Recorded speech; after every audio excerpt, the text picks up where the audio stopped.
Sebuah percakapan sederhana terkadang berubah arah tanpa kita sadari. Awalnya hanya komentar kecil, mungkin tentang nada bicara, pesan yang tidak dibalas, atau keputusan yang tampak sepele.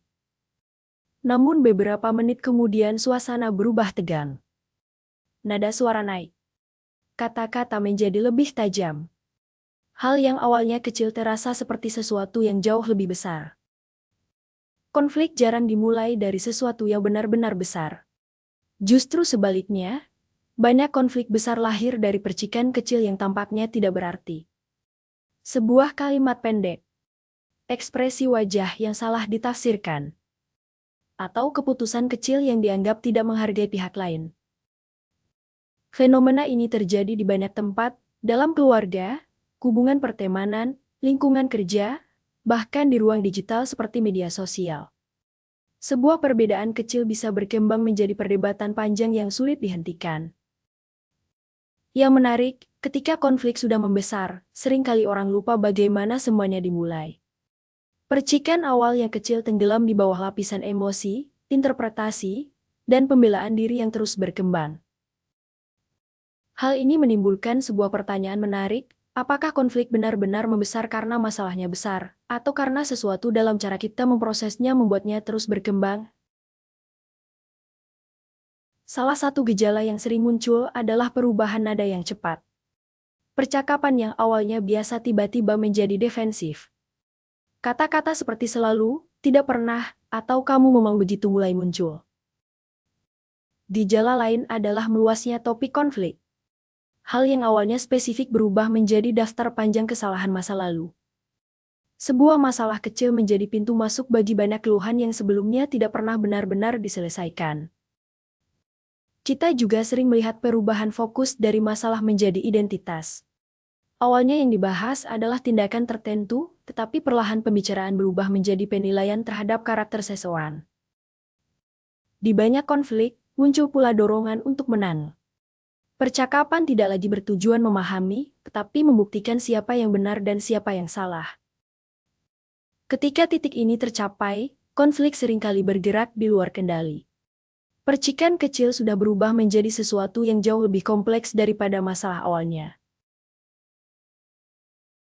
Jika masalah awalnya kecil, mengapa reaksi terhadapnya bisa begitu besar? Mengapa percakapan yang tampaknya sederhana bisa berubah menjadi konflik emosional yang sulit dihentikan? Apakah konflik membesar karena isi masalahnya, atau karena cara pikiran manusia memperlakukan ancaman terhadap diri dan identitasnya? Dan yang lebih menarik, apakah konflik sebenarnya berkembang seperti api bukan karena percikannya besar, tetapi karena ada bahan yang membuatnya terus menyala? Di lapisan paling terlihat, konflik membesar karena reaksi emosional. Ketika seseorang merasa diserang, otak dengan cepat beralih ke mode defensif. Reaksi ini seringkali terjadi lebih cepat daripada proses berpikir rasional. Sebuah komentar kecil bisa langsung memicu rasa tersinggung atau merasa tidak dihargai. Setelah emosi muncul, respons berikutnya biasanya adalah pembelaan diri. Kita mencoba menjelaskan, membantah, atau bahkan menyerang balik. Pada tahap ini, konflik mulai bergerak seperti bola salju. Setiap respons memicu respons berikutnya, dan percakapan yang awalnya kecil mulai kehilangan arah. Di bawah lapisan reaksi langsung, terdapat faktor yang lebih tersembunyi, akumulasi emosi yang belum selesai. Banyak konflik sebenarnya tidak berdiri sendiri. Ia terhubung dengan pengalaman sebelumnya, perasaan tidak dihargai, kekecewaan lama, atau ketidakpuasan yang belum pernah dibicarakan. Ketika percikan kecil muncul, ia bertindak seperti pemicu yang membuka kembali lapisan emosi tersebut. Masalah baru bercampur dengan memori lama. Akibatnya, reaksi terhadap konflik seringkali terasa tidak proporsional dengan masalah awal.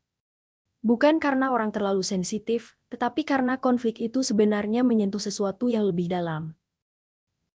Pada lapisan yang lebih luas, konflik kecil membesar karena cara sistem sosial bekerja. Dalam banyak interaksi, terutama di ruang publik atau digital, terdapat tekanan untuk mempertahankan posisi. Mengakui kesalahan kadang terasa seperti kehilangan status. Hal ini membuat orang cenderung mempertahankan argumen mereka lebih lama daripada yang sebenarnya diperlukan. Konflik menjadi arena pembuktian, bukan lagi ruang untuk memahami. Selain itu, lingkungan komunikasi modern sering mempercepat eskalasi konflik. Pesan singkat, komentar cepat, dan kurangnya konteks emosional membuat kesalahpahaman lebih mudah terjadi. Sebuah kalimat yang dimaksudkan netral bisa terbaca sebagai sindiran. Ketika interpretasi ini terjadi berulang, konflik kecil dapat berkembang dengan cepat. Melihat konflik dari sudut ini memberikan perspektif baru. Konflik besar tidak selalu berasal dari masalah besar. Seringkali konflik berkembang karena beberapa lapisan bekerja bersamaan, emosi instan, memori lama, dan dinamika sosial yang mendorong eskalasi. Memahami hal ini mengubah cara kita melihat percikan kecil dalam percakapan.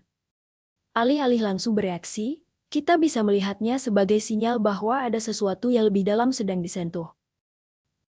Kesadaran ini juga membuka ruang untuk memperlambat konflik. Kadang konflik tidak membutuhkan argumen tambahan, tetapi jeda. Jeda memberi kesempatan bagi emosi untuk turun, interpretasi untuk diperiksa ulang, dan percikan kecil untuk tidak berubah menjadi api besar. Konflik kecil yang membesar sering terasa seperti sesuatu yang muncul tiba-tiba. Namun sebenarnya ia lebih mirip reaksi berantai yang terjadi sedikit demi sedikit. Satu kata memicu emosi. Emosi memicu pembelaan. Pembelaan memicu serangan balik. Dalam proses itu, percikan kecil yang seharusnya padam dengan cepat justru menenangkan bahan bakar baru di setiap langkah. Mungkin inilah alasan mengapa memahami konflik bukan hanya tentang memahami masalahnya, tetapi juga memahami bagaimana pikiran manusia bekerja ketika merasa terancam. Karena seringkali yang memperbesar konflik bukanlah percikannya melainkan cara kita menyalakan api setelahnya.